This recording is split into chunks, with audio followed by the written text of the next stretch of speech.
Hello, my name is Laura and I like to craft stuff. And today, I kind of want to play with a jelly roll that I picked up. It is a Halloween jelly roll. And I'm thinking about trying, that's the code if you want to Google it. I want to try a Lone Star. I found a how-to. I found a blog specifically that shows how to do it in strips, and so I know this is a common method, and I need to practice sewing strips together and then cutting them at an angle to get me diamonds. So that's kind of what I want to do today. Let's open up the jelly roll. I'm so excited. I want to see what's in it.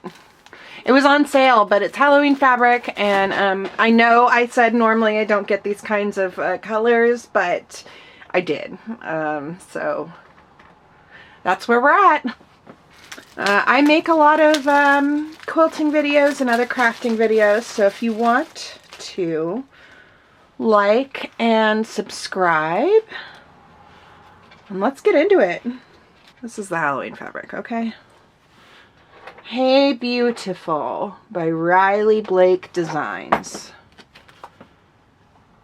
It's, or specifically by My Mind's Eye. Oh boy. There we go. Alright. So as we open up this jelly roll, I do want to say that the Scrappy Lone Star that I was following is from a website called Better Off Thread, and I will have the direct links linked down below to the two-part tutorial that I was following. This is actually my first ever Lone Star. I have seen many Lone Star quilts. I've never made any myself, and I am obsessed with how they look, so it's very exciting to me that I finally got to make my own, or give it a shot anyway. I suspect that there will be more to come, but this one, I'm definitely glad that I had a tutorial to follow. I don't think that I would have been able to pull this one out of my bum. But yeah, the tutorial was pretty good. The problem I think I found, which we'll get into, is that I didn't always look at the tutorial when I should have been, which made me have to backtrack, but that is what it is. So the first part of this, I didn't wind up using all of the jelly roll strips in the Lone Star. It actually, I think it only needed 9 total of the jelly roll strips. And so I picked out the 9 that I liked, but I did line them up in the same order.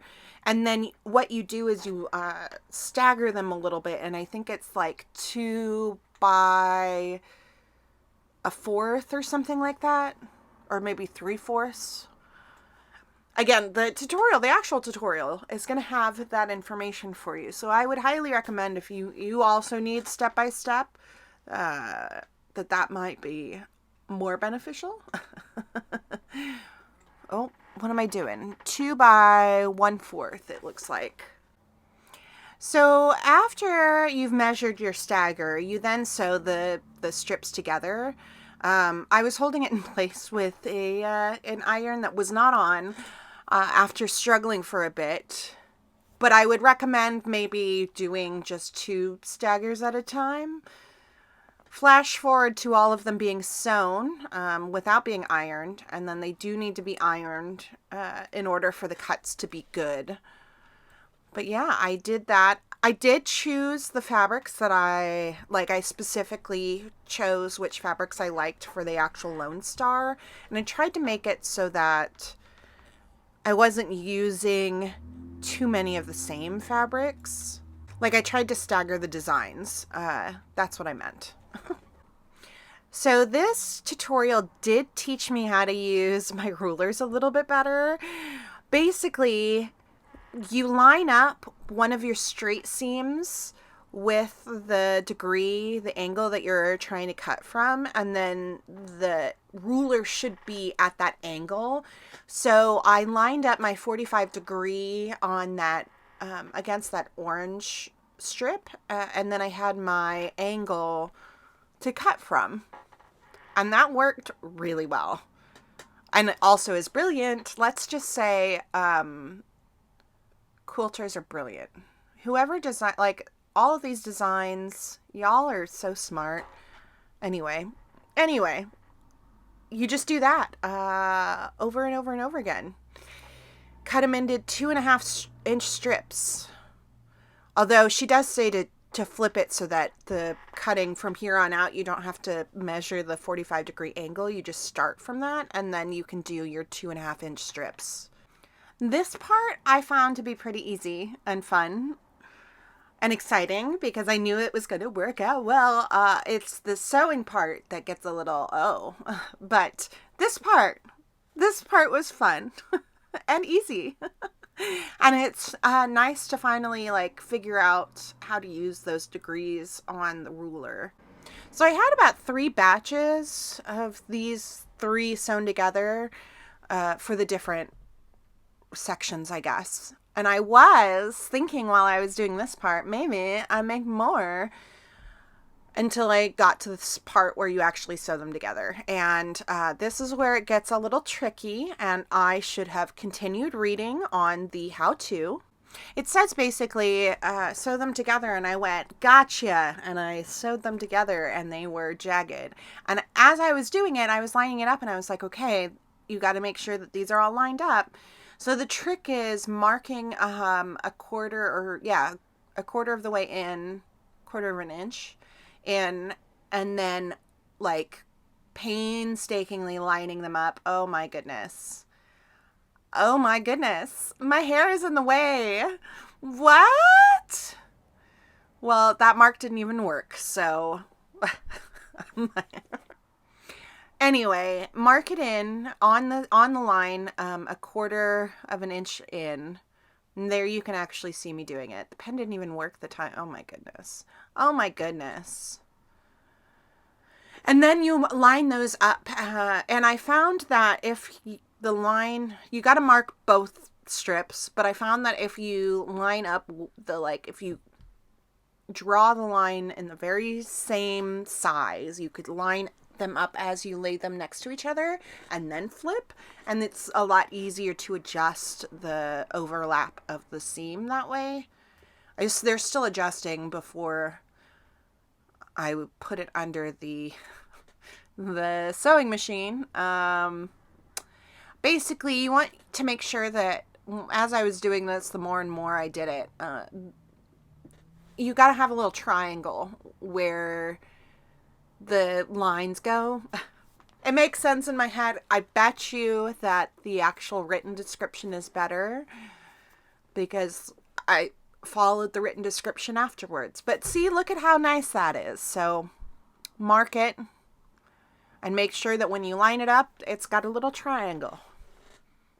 But yes, I had to do that for all of the diamonds, and that was what made me realize, I think for this time, we just stick with this one, and we don't try to do more.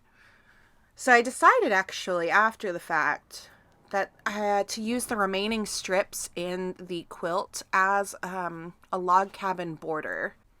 I didn't wind up filming that part because I have another log cabin video, and log cabins are super easy to do. I don't know. I didn't feel like filming it, but it was fun to work on. Log cabins are a lot of fun to do because they're a lot simpler than this one is, for sure. And yes, I knew that one was a little bit off. I don't know if I ever fixed it. After, of course, all of that, I ironed the patches. I've got a kitten trying to play fetch with me in the background. And then I used some of the remaining strips from the jelly roll, as a border, which is, she does have that in her how-to, a border around half of the star, half of the, I keep calling it a star, half of the diamond. So on one side of the diamond, or one corner of the diamond, it'll be outlined because the outline will go all the way around the star. And this is where I decided that I was going to have that dark plaid not be with a border. That was going to be in the center. And I'm really glad that I decided that because it does affect the layout in the end. And this is just, yeah, simple sewing it on one side and then trimming it. I did run out of the light plaid, but I had some of the darker plaid strips left. And so I used the darker plaid strips as well around the border. And I think it turned out really well. And then I pulled out, and this, I'm really proud of this decision. I pulled out this fabric as the background fabric, and that's the blue with the blue flowers. It's more of a teal than a straight up blue, so a blue-green. I think it goes really well with the orange in the fabric. I did struggle a little bit. I laid out my background fabric a little bit differently than how she had it. I would recommend, I mean, essentially with your background fabric, you kind of have to lay it out in order for it to wind up being situated. Those are my log cabins.